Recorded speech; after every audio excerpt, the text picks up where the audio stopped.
जय Shri Radhe Shyam. Welcome back to my channel. तो आज मैं हूँ वृंदावन में और जा रही हूँ दर्शन करने के लिए श्री जी के जन्म स्थान पर जो है भांडेर वन। और उसी के साथ साथ मैं जाऊंगी मानसरोवर में और जाऊंगी वंशीवट में दर्शन करने के लिए। तो चले चलते हैं दर्शन करने के लिए। मंदिर वाले आओ, मंदिर जाना है, बैठो आ जाओ, इधर दौड़ दो।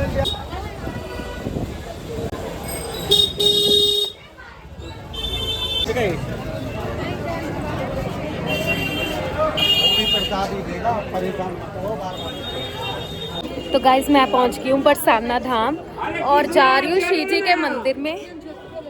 तो चलिए चलते हैं। तो गाइज मैं पहुंच गई हूँ बरसाना धाम हमारी श्री जी के मंदिर में। हाँ क्या ये ले लो 50 का दो। मेन गेट है, 4 नंबर है, 1 नंबर है। मैंने ले लिया है श्री जी के लिए माला और चुनरी और अब मैं जा रही हूँ अपने श्री जी के दरबार में। ये देखिए दर्शन कीजिए।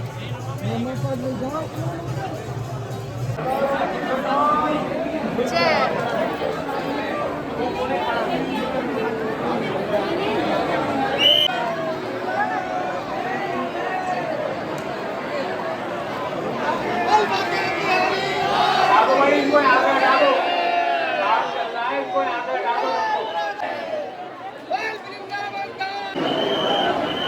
तो गाइस ये देखिए वगैरह।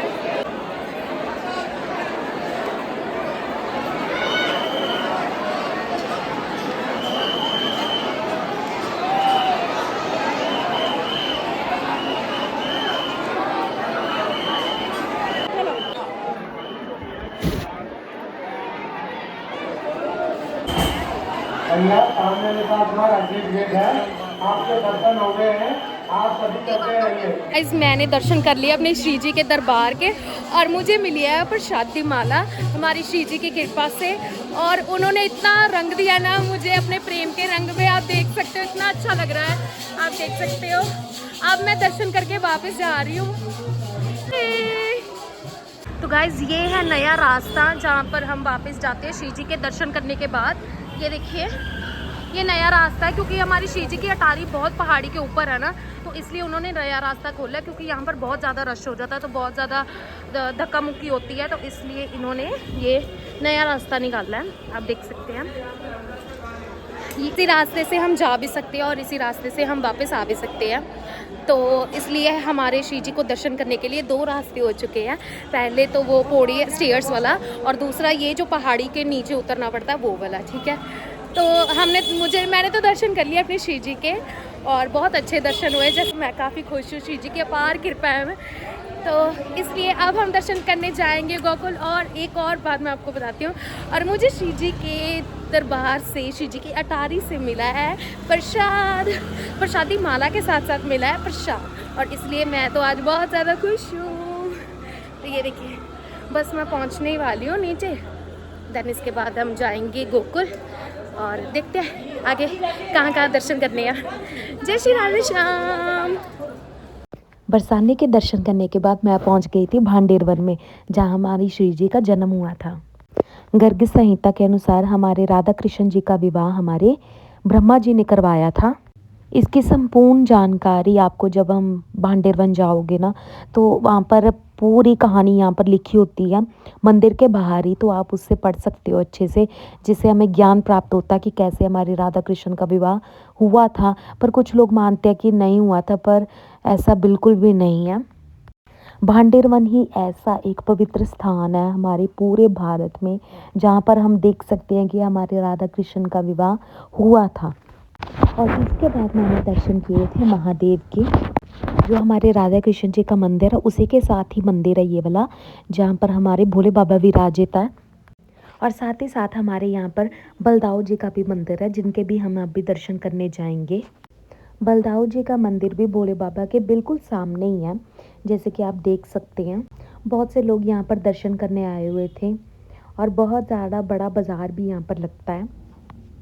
हम सभी ने दर्शन किए होंगे जहाँ पर हमारे राधा कृष्ण जी विराजित हैं और जहाँ पर हमारे कृष्ण और बलराम जी विराजित है।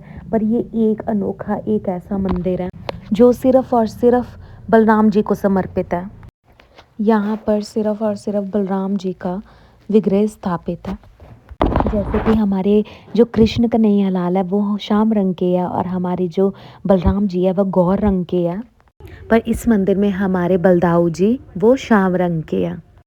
और मंदिर के सामने ही वो स्थान है जहाँ पर हमारे राधा कृष्ण का विवाह हुआ था। जिस मंडप में विवाह हुआ था उसके भी मैं आपको दर्शन अच्छे से करवाऊंगी। यहाँ पर हमारी राधा कृष्ण जी की 3 अवस्थाएं हैं, मैं आपको दिखाती हूँ। इन 3 अवस्थाओं की जो मैंने बात करी है वो 3 अवस्थाएं विवाह से जुड़ी हुई है। मतलब कि जो विवाह की प्रक्रिया होती है उसकी अवस्थाओं से ये जुड़ी हुई है। सबसे पहली अवस्था मैं आपको बताती हूँ। इस अवस्था में ब्रह्मा जी हमारे राधा कृष्ण जी का गठबंधन करते हैं और इसके बाद हमारे राधा कृष्ण जी के प्रेम स्वरूप इस वृक्ष की हम सभी परिक्रमा करते हैं। यकीन मानिए ये जो वृक्ष है वो हमारी श्री जी की कृपा है। उनकी कृपा मात्र से ही हम यहाँ पर पहुँचे हैं। और जो अब दूसरी अवस्था उनके भी मैं आपको दर्शन करवाती हूँ वह संदूर अवस्था, जहाँ पर हमारे कृष्ण कन्हैया लाल हमारी श्री जी की मांग भर रहे हैं। आप देख सकते हैं इतने प्यारे दर्शन आपको कहीं देखने को नहीं मिलेंगे। और सबसे आखिरी और तीसरी अवस्था में हमारी श्री जी आशीर्वाद रूप में है, वो सभी को आशीर्वाद दे रही है और साथ ही साथ ब्रह्मा जी भी यहाँ पर विराजित है। ये देखिए कितने प्यारे दर्शन है। हमारे कृष्ण कन्हैया लाल और हमारी श्री जी एक साथ खड़े हैं और आशीर्वाद दे रहे हैं। इन सभी के दर्शन तो इतने अच्छे हुए ना, इतने प्यारे हुए। अब दर्शन की बारी है उस मंडप की जहाँ पर हमारी श्री जी का और कृष्ण जी का विवाह हुआ था। ये मंडप बहुत ज़्यादा पवित्र है और ये इतना सजा हुआ भी इसलिए है क्योंकि यहाँ पर ब्योला उत्सव हुआ था। जब मैं भांडेर वन के दर्शन करने आई थी उसके एक दिन पहले ही ब्योला उत्सव था। इस उत्सव में हमारी श्री जी का और कृष्ण जी का विवाह होता है और ये हर साल होता है और बड़ी धूमधाम से मनाया जाता है भांडेर वन में। और बहुत दूर दूर से लोग आते हैं, इनके दर्शन पाते हैं और इतना सुंदर प्यारे से विवाह के साक्षी बनते हैं। आप देख सकते हैं अभी तक यहाँ पर अग्नि प्रज्वलित थी। यहाँ पे बहुत से लोग आते हैं, मैरिड भी आते हैं और ये यहाँ इसी मंडप में वो फेरे भी लगाते हैं। यहाँ पर भांडेर में मेरे कुछ दोस्त भी बने हुए हैं, छोटे छोटे से हैं बच्चे, ये देख सकते हैं। और मैं सोच रही थी कि शायद मेरा माइक ऑन है, बट मेरा माइक ऑन ही नहीं था। तो मुझे अब पता लग रहा है क्योंकि अब मैं वीडियो एडिट कर रही थी ना, तो मुझे अब पता लगा कि मेरा माइक ऑन ही नहीं था। ये बच्चे बहुत प्यारे और ये भांडेर वन में ही रहते हैं। मैं जब भी आती हूँ इनसे ज़रूर मिलती हूँ, मैं इनकी बातें आपको ज़रूर सुनाती, बट अनफॉर्चुनेटली माइक मेरा ऑन ही नहीं था, मैंने ध्यान ही नहीं दिया इतने समय में। पर चलो कोई बात नहीं। भांडेर वन के दर्शन करने के बाद मैं पहुंच गई थी वंशीवट में। ये भांडेर वन के बिल्कुल ही पास है और इस स्थान का तो आप सभी को ही पता है, इस स्थान की महिमा अपार है, बहुत खूब है इस स्थान की महिमा। मैंने आपसे पिछली बार भी शेयर किया था कि मुझे इस वंशीवट में मुझे धड़कन की आवाज़ सुनाई देती थी। श्री जी की अपार कृपा है मुझ पे, आप सभी पर, उन पर भी जिनको इनकी आवाज़ सुनाई देती है। जब हम कान लगाकर इस वट की सुनते हैं आवाज़ें, तो कईयों को बांसुरी की आवाज़ सुनती है, कईयों को धड़कन की आवाज़ सुनती है और कईयों को ढोलक की आवाज़ सुनती है।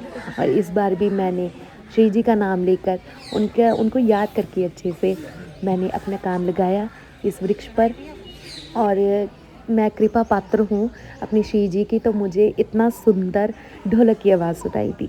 तो इसी के साथ मैं ब्लॉग को एंड करती हूँ। Thanks for watching and do subscribe my channel. जय श्री राधे श्याम, हरि बोल।